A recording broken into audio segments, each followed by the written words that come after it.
idea that China is going to end up like a Western-style society is a nonsense. China will remain China.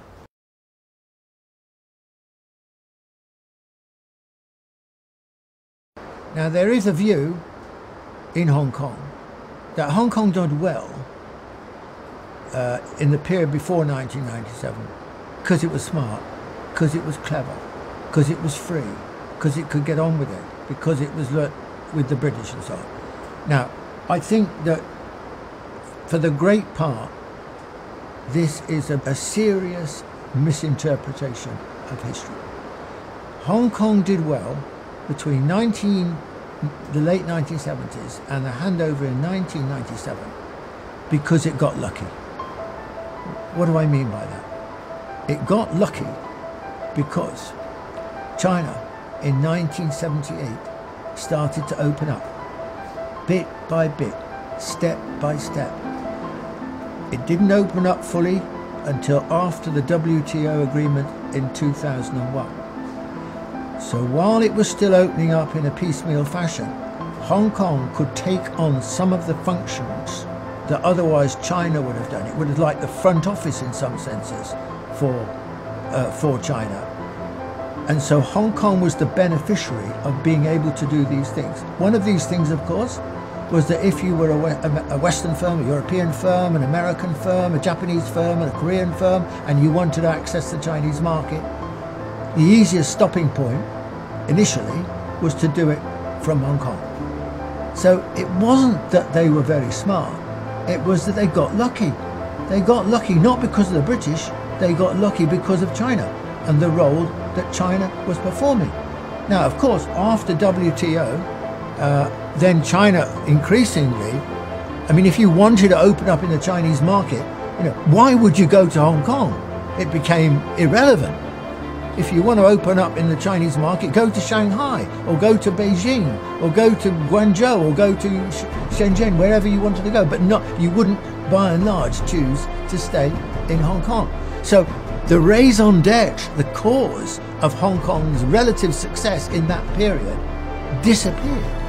And Hong Kong had to find a new role in the period after 1997. So it wasn't China's fault that this happened. This was a change of circumstances in the relationship between China and Hong Kong. Now, another reason that the period since 1997 has been criticised, particularly by the British, say the former governor of Hong Kong, Chris Patten, would say, China's not been true to democracy and so on. Now, this, in my view, this is British hypocrisy. Britain ran Hong Kong for 155 years. And I'll tell you something, there was never a semblance of democracy. Did they ever introduce universal suffrage? Did they ever talk about universal suffrage? Not a word of it until after the handover agreement, and then with Chinese rule looming, then it became essential that Hong Kong was democratic in a Western-style fashion.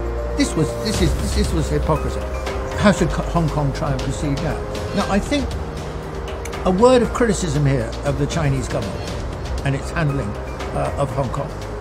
I think that one country, two systems, which was a brilliant solution to the problem of Hong Kong, a civilization state solution to the problem. A nation state would never think of those terms in those terms.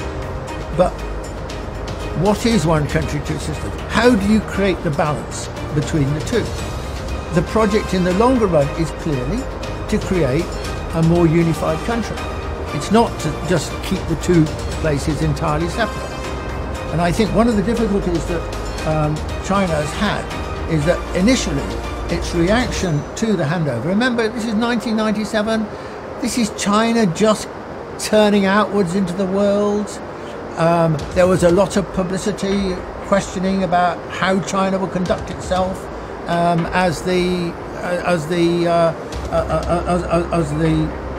force behind Hong Kong and so on. And so I think that China's natural instinct in that period, an understandable instinct, was to emphasize two systems. I mean, I remember when I lived in Hong Kong for 2.5 years, soon after the handover, and I remember being surprised that the only evidence, virtually, of any Chinese presence, visible presence in Hong Kong, was one Chinese flag flying over one of the buildings near the harbour. There was just no evidence. Essentially, there was not much change. It just carried on in the old form. And there were two big problems with this. One, the governance of Hong Kong is a colonial governance. It's set up in a colonial manner. It's a kind of executive. There's no political leadership.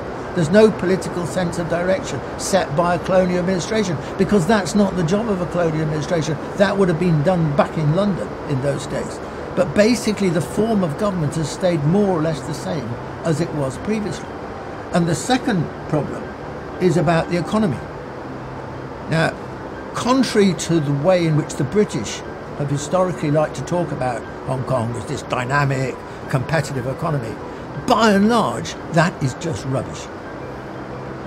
Hong Kong is a typical colonial economy. It is not a competitive economy. It's a monopolistic economy. It basically preferred or empowered the tycoons to run Hong Kong, to divide up the spoils between themselves, above all in the field of property where most of the money was made. So this is an oligopolistic and monopolistic economy. That had to be changed. That has to be changed. But unfortunately, not nearly enough change has taken place. So my criticism of the Chinese government, it needs to break the situation in Hong Kong, to allow Hong Kong to go forward. It needs to change those two situations, to have a different sort of administration and to have a different kind of economy, which is more open. Now, let me finish by saying, compare the fortunes of Hong Kong with Shenzhen. Deng Xiaoping deliberately suggested the idea of Shenzhen just over the border, a little fishing port, so it was close to Hong Kong and could model itself and learn some of Hong Kong's lessons. Now compare the situation of Hong Kong today with where Shenzhen today. Shenzhen has made absolutely electrifying progress. It is the technological centre probably of China. It is the second only to Silicon Valley in its technical competence and innovation. And Hong Kong? There's nothing like that in Hong Kong. Hong Kong has made zero, they talked about it, but it made zero progress in this direction. I think that the Hong Kong people should press the Chinese government for more rapid integration in China's own plans.